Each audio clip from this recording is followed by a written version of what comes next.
김동섭의 인사이트 시간입니다. 김동섭 전략가님 말씀 또 듣겠습니다. 안녕하십니까? 네, 안녕하세요. 금요일 우리가 약했는데요. 미국이 올랐고 그 바통을 이어서 우리가 오늘 또 상승세를 보이고 있습니다. 흐름 읽어주십시오.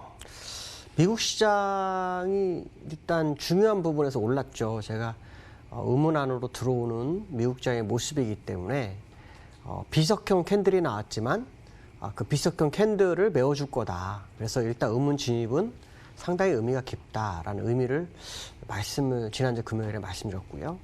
막상 시장 열어보니까 올랐죠. 오른 이유는 유가의 상승이 시장에 영향을 미쳤어요. 제가 누누이 말씀드렸지만 유가가 오르지 않고 주가가 반등한다? 이건 굉장한 문제를 일으키죠. 결국은 하락을 합니다. 근데 주가가 올라간 상태에서 돈이 많이 풀려갖고 유가가 못 올라오고 있었기 때문에 유가의 반등은 분명히 있을 거다라고 말씀드렸죠.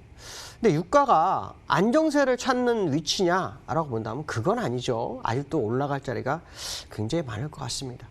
아시겠지만 지난번에 유가가요. 마이너스 40불대까지 가는 상황까지 벌어졌죠. 돈을 주고 원유를 넘겨야 되는 그런 상황이 있다는 저는 역사에라 처음 보는 그런 상황이었는데요. 아주 중요한 것은 뭐냐면 유가가 시장에서 반등하기 위해서 필요한 게 도대체 뭐겠냐라는 생각을 해봐야 되겠죠. 첫 번째로는 감산이 필수적입니다. 하루에 수요가 2,500만 배럴이 줄어들고 있다고 하죠. 그렇다면 결국 감산도 하루 1,000만 배럴이 아니라 2,500만 배럴씩 해야 되는 겁니다. 그러니까 추가적 감산이 곧 있을 것 같다. 뭐 이런 생각을 해야 되겠죠. 물론 시장에서 감산을 안 하는 대신에 뭐 비축을 늘린다 뭐 이런 생각하지만 비축할 수 있는 공간도 제한돼 있죠. 결국 감산 쪽으로 무게가 실릴 것 같다라는 해석을 해봐야 될 것 같고요. 또 하나는 이 감산과 동시에 꼭 있어야 될 것은 수요의 증가입니다. 결국 경기의 정상화가 얼마나 빨리 될 거냐에 대한 싸움이겠죠. 그 정상화가 되지 않는다면 굉장히 어렵습니다. 미국에서 셰일가스가 부도가 지금 굉장히 많이 나고 있거든요. 미국 정부에서는 그걸 지키기 위해서 노력을 하고 있는데 그건 당연한 겁니다. 왜냐하면 잘 나가는 원유 가격에 셰일가스가 등장하면서 원유 가격을 내렸고 셰일가스가 더 많이 증산되면서 원유 가격이 바닥을 쳤으니까요. 셰일가스는 당연히 손익분기점을 넘기지 못하면 문을 닫아야 되겠죠. 그러니까 이런 부분들을 보면 미국이 제가 항상 말씀드린 양손에 떡을 쥐고 다 가져가려는 그 욕심만 좀 버려주면 세계가 편하다. 지금 세계가 그렇게 힘든 이유는 미국이 시작한 거예요. 미국에 의해서 저희 나라도 성장을 했지만 미국이 보호무역하면서 중국이 점점 힘들기 시작했죠. 중국이 힘드니까 우리나라도 중국과 수출, 미국과 수출이 굉장히 어려워지는 거예요. 그러니까 보호무역부터가 잘못된 거죠. 이번에 그 부분을 좀 해소가 됐으면 좋겠고 원유도 이 부분이 해결돼야 되지 않을까 이렇게 보시면 맞지 않을까라고 생각이 드는데요. 기술적으로 원유와 다우 차트를 한번 보려고 합니다. 이 5월물인데요. 5월물 차트를 보시면 이 선을 이렇게 지난번에 그어놓은 거 연결이 돼 있어요. 연결되는데 제가 여기까지 그어놨죠. 근데 마이너스가 깊게 들어오니까 이 차트가 이렇게 커져 버렸어요. 근데 아주 여기서 중요한 건 뭡니까? 마이너스 갔다 온 게 간 게 중요한 게 아니라 결국 회귀했다라는 거죠. 이 추세선 안으로 들어오기 시작했다라는 거. 그러면 한 번 더 여기서 이렇게 놓을지는 모르겠지만 기술적인 부분 상황으로 보면은 더 내려갈 자리가 없는 것으로 해석하는 게 맞을 겁니다. 그러니까 대바닥을 치는 상황이죠. 일반적으로 일목균형표상에서는 이렇게 대바닥을 치면 언더슈팅이 들어갈지언정 제자리로 돌아옵니다. 제자리로 들어오면은 운이 좋으면 양봉이 이렇게 바로바로 생겨요.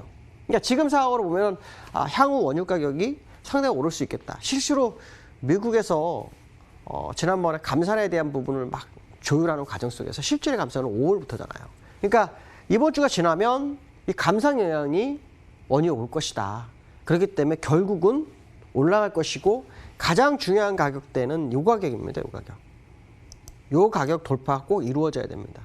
28불이요. 그러니까 지금 16불인데 아직도 28불이니까 얼마 전에 43%가 올랐잖아요. 3일 동안에.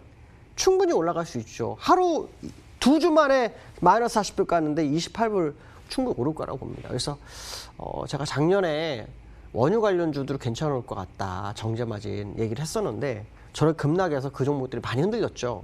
근데 바닥을 치고 올라오는 상황이라면 결국은 기회를 주지 않겠냐라는 해석을 해볼 수 있는 아주 중요한 차트의 모습이 원위에 나오기 시작했다라는 생각을 해야 될 것 같고 28불대가 돌파가 빠르게 내려갔기 때문에 빠르게 갈 수도 있습니다. 그래서 돌파가 되는 모습이 나온다면 다음 달 5월에 돌파되는 모습이 나온다면 시장은 다시 한번 상승할 수 있는 기회를 맞이할 거다. 무슨 말이냐면 주가가 업그레이드 될 수 있다라는 해석을 해야 될 것 같고요. 다우 차트를 제가 이제 말씀드리고 싶은데 제가 앞에서 잠깐 말씀드렸지만 요 윗꼬리 부분 그러니까 차트를 공부하시는 분 입장에서는 지난주 금요일, 목요일 정도에 아마 굉장히 두려움을 겪었을 수 있어요. 왜냐하면 비석이 나왔기 때문에 과거의 고점 비석이 나왔기 때문에 뭐 이거는 물량을 털어야 될지 모른다 이런 생각하지만 일목균형표 공부하는 사람 입장에서는 이거는 팔 수가 없다라는 해석을 할 수 있거든요.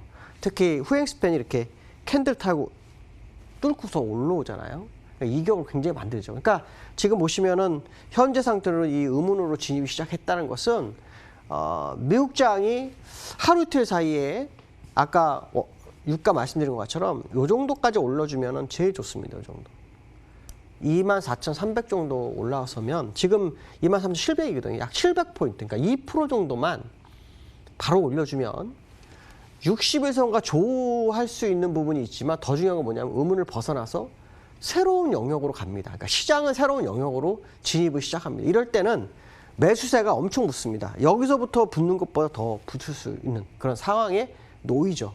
그만큼 현재 미국 차트는 굉장히 좋은 차트다. 그래서 오늘과 내일 사이 약 한 2.5%, 2에서 2.5% 정도만 올라선다면 일단 조정에 대한 상황은 확실히 접어주는 게 좋겠다는 생각이 좀 들고 있고요. 물론 61선이 저항이 생긴다면 문제를 일으킬 수 있겠지만 그래도 음운 위쪽에서 음운을 타면서 61선가 좋으는 조정이 매우 낮아요. 제가 지난 말씀 21선을 맞고 떨어지면 쌍바닥이 나오지만 돌파한 이유면 61선까지 간다고 했잖아요. 61선 돌파하는데 61선이 요 정도로 이렇게 올라오면 맞고 떨어져요. 이렇게요. 근데 이렇게 누워서 음운을 들어오게 되면 조정의 깊이는 아주 미세합니다. 그러니까 추가적 상승에 대한 기대를 좀 가져보는 게 더 좋겠다라고 말씀드릴 수 있고요. 두 번째로는 지난주에 시장을 흔들었다. 우리나라가 1900을 안착을 여러 번 시도를 했는데 계속 1900을 무너뜨렸죠. 그 무너뜨린 이유를 혹시 아시는지 모르겠지만 김정은 중퇴설입니다. 이걸 가지고 저는 이때까지 제가 시장을 오랫동안 봤지만요. 일주일 동안 하루는 사망설, 하루는 뭐 괜찮다, 또 하루는 사망설, 또 하루는 괜찮다 이래갖고 일요일 날도 뭐 일본에서 뭐 주간지에서 뉴스가 나올 정도였죠. 근데 이걸 가지고 이제 우리는 해석을 정말 잘해야 됩니다. 김정은 국방위원장이 중퇴해서 사망을 했다. 그럼 주식시장이 폭락을 할 수 있죠. 왜냐하면 지정학적 리스크가 이게 급부각되잖아요. 근데 과거 데이터를 보면 아주 재미난 데이터가 있습니다. 과거에 김정일도 사망했을 때도 마찬가지고 또 핵무기를 실험했을 때도 마찬가지고요. 탄도미사일을 쐈을 때도 공통점 하나 있습니다. 그날 하락하고 그날 이후로 대세 상승이 왔습니다. 아시는 분들은 거의 알 겁니다. 그래서 저는 이 부분에 대해서 우리나라가 큰 상승을 바라볼 기회를 맞이하나? 라는 생각이 들었습니다. 왜냐하면 과거사는 하루 크게 빠지고 이렇게 옆으로 기면서 이렇게 올라가 버렸거든요. 근데 이거는 며칠을 흔들어요. 나 이런 경우는 처음 봤거든요. 이거 진짜 어쩌면 따라온 물량을 다 끄집어내는 자리가 아닌가? 이런 생각이 굉장히 많이 들었습니다. 제가 말씀드리고자 하는 요지는 뭐냐면 지정학적 리스크가 발발을 해서 문제가 될 거라는 해석보다는 오히려 큰 장을 대비하는 상황이 연출될 수 있다는 해석을 해봐야 될 것 같고요. 실제로 북한에서 어떤 문제가 발생했을 때 뭐 집단 지도체제든 또 새로운 계승자가 나오든 시간을 또 걸리게 돼 있어요. 그 얘기는 무슨 말이냐면 우리가 우려하는 어떤 지적적 리스크가 아주 커지지 않을 것이다라는 해석을 해볼 수 있죠. 근데 이런 걸 가지고 시장에서 굉장히 흔들립니다. 그냥 순식간에 종목들이 한 번에 뭐 10%까지 빠져버리는 그런 상황이 발생했었는데 오히려 저는 거기를 매수를 하라고 말씀드렸었거든요. 그랬더니 많은 분들이 저점에 사게 되는 그런 상황이었는데 제가 볼 때는 지금 상황은 오히려 시장에 어떤 매물들을 소화하는 과정이었을 것이다라는 해석을 하는 게 더 좋을 것 같다. 그래서 기술적 분석상으로 한번 보세요. 지난주 수요일부터 이렇게 흔들렸어요. 그래서 수요일 흔들리고 바로 올라왔잖아요. 올라오는 그런 모습이 보이는데 재미난 건 뭐냐면 옆으로 횡보합니다. 그러한 뉴스인데도.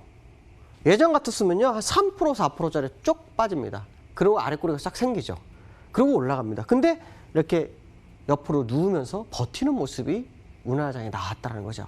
그러면 이 건강한 이상설이 시장에 일시적인 패닉을 줬지만 그 패닉은 어쩌면은 시장에는 무의미하고 오히려 에너지를 축적한 시간이 될 수 있다라는 거고요. 또 하나는 60일선을 조호하려는 시점에서 뉴스가 나와요. 너무 신기하게도. 근데 결국 양봉이 나오잖아요. 그리고 또 양봉이 나오고 다시 한번 금요일 날 또 하는데 또 흔들렸지만 아랫꼬리가 생기고 결국 의문을 벗어나는 상황. 그리고 60일선과 조호를 하죠. 어쨌든 지금 시장은 중요한 저항대를 돌파하려는 기술적 분석이 나타나고 있는데 그 와중에 이슈가 부각된 거죠. 근데 그 이슈가 시장을 저점으로 붕괴할 거냐에 대한 부분은 아닐 거라는 해석을 하는 거죠.